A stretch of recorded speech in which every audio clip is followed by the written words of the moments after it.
Nagsimula ang pelikula kay Jason, isang karaniwang 18 taong gulang, na kaswal na nakikipag-video chat sa kanyang kaibigan na nagbebenta ng mga ilegal na droga. Tinanong ng kaibigan kung pwedeng matanggap ni Jason ang isang delivery sa kanyang bahay at nang walang pag-aalinlangan, pumayag si Jason.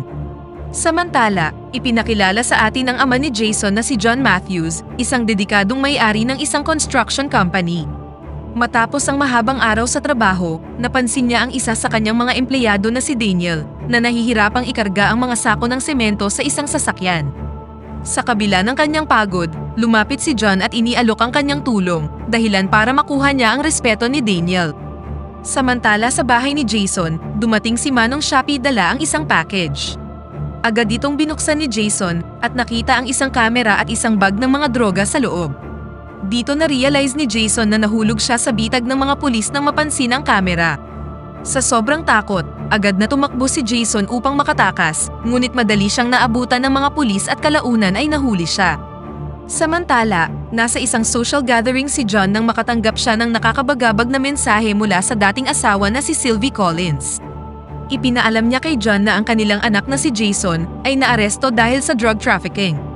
Nagmamadaling pumunta si John sa police station at naabutan ng kanyang abogado na si Jay Price at kanyang ex-wife. Nilinaw ni Jay ang sitwasyon na hindi sangkot si Jason sa pagbebenta ng droga, ngunit sa halip, sinet up siya ng kanyang kaibigan upang mabawasan ang bigat ng sarili niyang parusa. Nahaharap si Jason sa seryosong kaso na maaaring humantong sa hindi bababa sa 10 taon sa likod ng mga rehas. Ang tanging potensyal na escape route ay hikayatin si Jason na makipag-collaborate bilang pain upang mahuli ang mas malaking isda sa mundo ng droga. Si John, na natatakot para sa kaligtasan ng kanyang anak, ay desperadong sinusubukang kumbinsihin ang kanilang abogado na si Jason ay isa lang ordinaryong binata na napasama sa maling grupo. Habang nagpapatuloy ang kaso, natagpuan ni Jason ang sarili sa korte, kung saan in-advance ng hukom ang petsa ng paglilitis, ngunit inutusan siyang manatiling nakakulong. Kalaunan, sina John, Sylvie at Jay ay nagtipon upang talakayin ang mga opsyon ni Jason at sinubukan siyang hikayatin na tumulong sa paghuli ng mas marami pang drug dealers upang mabawasan ang kanyang oras sa bilangguan. Gayunpaman, nanindigan si Jason at iginiit na wala siyang kilalang major figure sa mundo ng drug trade. Mga maliliit lang na tulak ang kilala niya at kung ilalantad niya ang mga ito, para na din niyang sinira ang kanilang buhay tulad ng ginawa sa kanya. Gamit ang kanyang mga koneksyon, nagawang ma-arrange ni John ang ilang meeting kay Joan Keegan, isang US attorney na aktibong nagsusulong ng kampanya laban sa droga, bilang bahagi ng kanyang congressional campaign. Matapos ibahagi ang bawat detalye ng malagim na sitwasyon ng kanyang anak, nagsusumamong humingi ng tulong si John. Gayunpaman, ibinasura ni Joan ang kanyang pakiusap at binanggit na malaking ebidensya ang nakuha laban kay Jason. Sa labis na pagkadismaya, umalis si John sa kanyang opisina at dumiretso sa bilangguan upang makita si Jason. Labis na nabigla si John nang masaksihan ang lumalalang pisikal na kondisyon ng anak na merong mga marka ng sugat mula sa pambubugbog sa bilangguan. Dahil sa labis na emosyon, napaluha si Jason at naalala ang mga masasayang panahon na kasama ang kanyang ama. Ipinagtapat ni Jason na hindi niya makakaya ang isang dekada sa ganitong malupit na kapaligiran kung saan tila hindi maiiwasan ang karahasan. Dahil sa nasaksihang paghihirap ng kanyang anak, pumunta si John sa magulong parte ng lungsod kung saan nangyayari ang mga drug deals sa madilim na sulok. Gumawa si John ng isang matapang na plano upang mahanap ang mga nagbebenta ng droga at dalhin sila sa pulisya. Gayunpaman, nag-backfire ang kanyang plano nang bugbugin siya ng mga dealers na nalaman ang kanyang tunay na intensyon. Namagitan ng pulisya sa mga huling sandali at iniligtas si John mula sa marahas na engkwentro. Nang matuklasan ang kanyang reckless na misyon, kinumpronta ni Joan si John at binigyang diin na kahit na nagtagumpay siya sa paghuli ng isang dealer, hindi ito makakaapekto sa kaso ni Jason. Desperadong nagmakaawa si John sa anumang paraan para mabawasan ang sentensya ng kanyang anak. Sa huli, nag-alok si Joan ng isang paraan, ngunit meron itong isang mapaghamong kondisyon. Kailangang makapagbigay ni John ng impormasyon tungkol sa isang malaking dealer na nagtataglay ng hindi bababa sa 1 kilong droga, saka lang nila isasaalang-alang na paluwagin ang sentensya ni Jason. Bagamat hindi magiging madali ang pagdakip sa isang major drug lord, nanatiling desidido si John. Gayunpaman, nilinaw ni Joan na hindi siya mag-aalok ng maraming tulong at kailangang pasanin ni John ang buong panganib.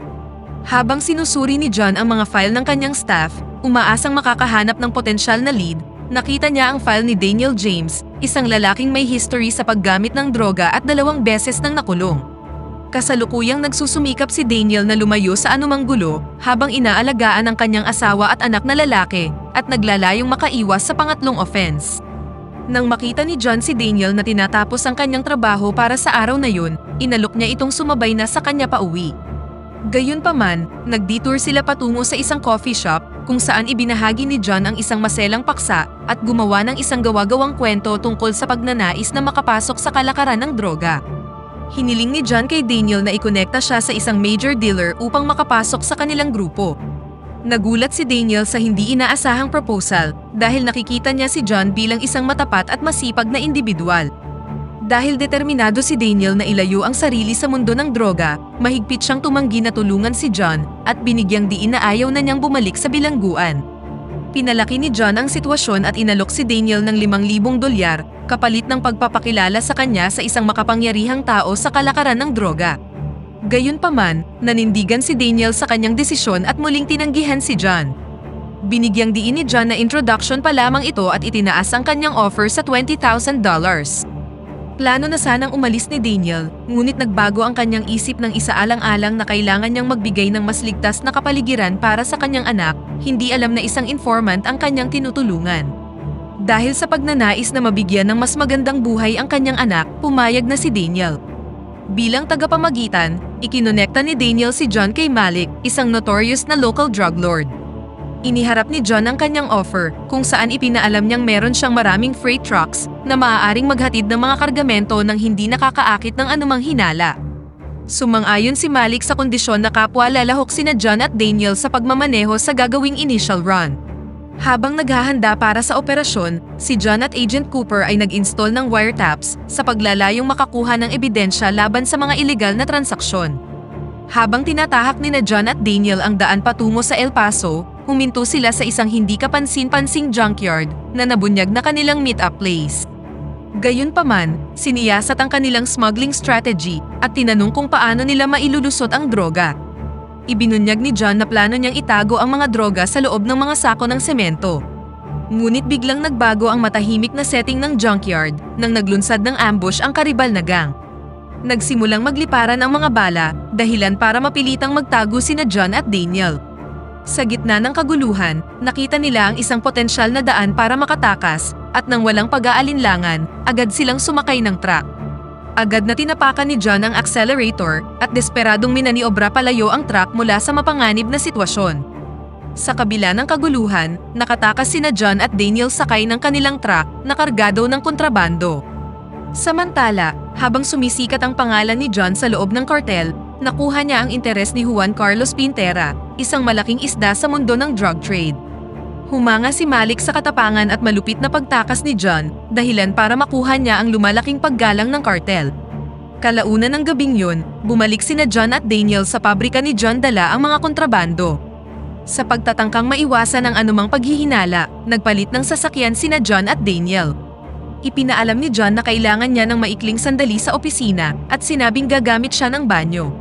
Ngunit natuklasan ni Daniel na may kausap si John sa telepono na agad na nagpataas ng kanyang hinala. Agad niyang tinutukan ng baril si John, inakusahan siya ng pagtataksil at humingi ng sagot kung meron siyang suot na wire. Si John, na kinakabahang nagsisikap na magpaliwanag, ay tiniyak kay Daniel na tumawag lang siya sa kanyang asawa. Sa kabila ng mga pagdududa ni Daniel at kawalan ng konkretong ebidensya, nag-aatubili niyang pinalaya si John. Samantala, makikitang sinundan sila ni Agent Cooper at maingat niyang sinusubaybayan ang kanilang mga kilos. Nang ipinagpatuloy na nila ang kanilang paglalakbay, ibinigay ni John ang mga kontrabando kay Malik habang pinagmamasdan sila ni Cooper mula sa malayo.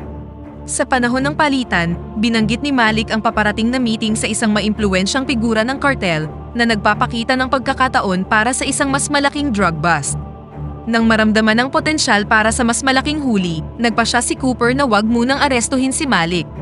Kinabukasan, ang galit na si John ay humarap kay Joan Keegan at ipinaalala sa kanya ang kanilang kasunduan. Habang tumitindi ang tensyon, namagitan si Agent Cooper na sinabing sinadyang hindi itinuloy ang pag-aresto kagabi upang puntiryahin ang mas maimpluwensyang miyembro ng kartel. Kalaunan ng araw na yun, nagpasya si John na bisitahin ang kanyang anak sa kulungan. Habang papunta doon, napansin niya ang kanyang ex-wife na si Sylvie na kinakabahang naghihintay sa visiting room. Lingid sa kaalaman ni John, palihim siyang sinundan ni Daniel.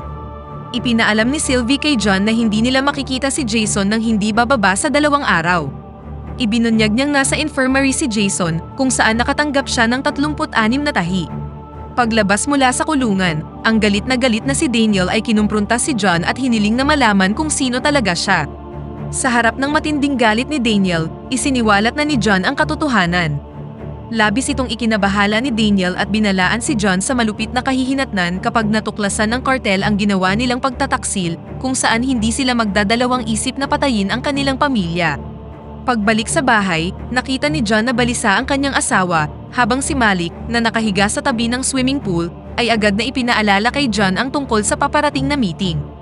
Nang nakarating na sila sa itinalagang lokasyon, inutusan si Malik na maghintay sa labas, habang si John naman ay kinakabahang pumasok ng mag-isa sa ilalim ng mapagmatsyag na mga mata ng mga nakakatakot na cartel security.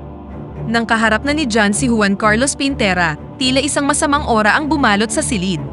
Inilatag ni Carlos ang isang nakakatakot na gawain para kay John, kung saan kailangan niyang ihatid ang halos $100 milyong na kita ng drug cartel patungo sa border ng Mexico.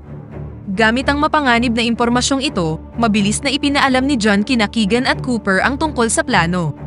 Habang si Keegan ay nagpapakita ng pananabik tungkol sa potensyal na pagkakaaresto ni Carlos, si Cooper naman ay ipinahayag ang mga alalahanin tungkol sa kaligtasan ni John.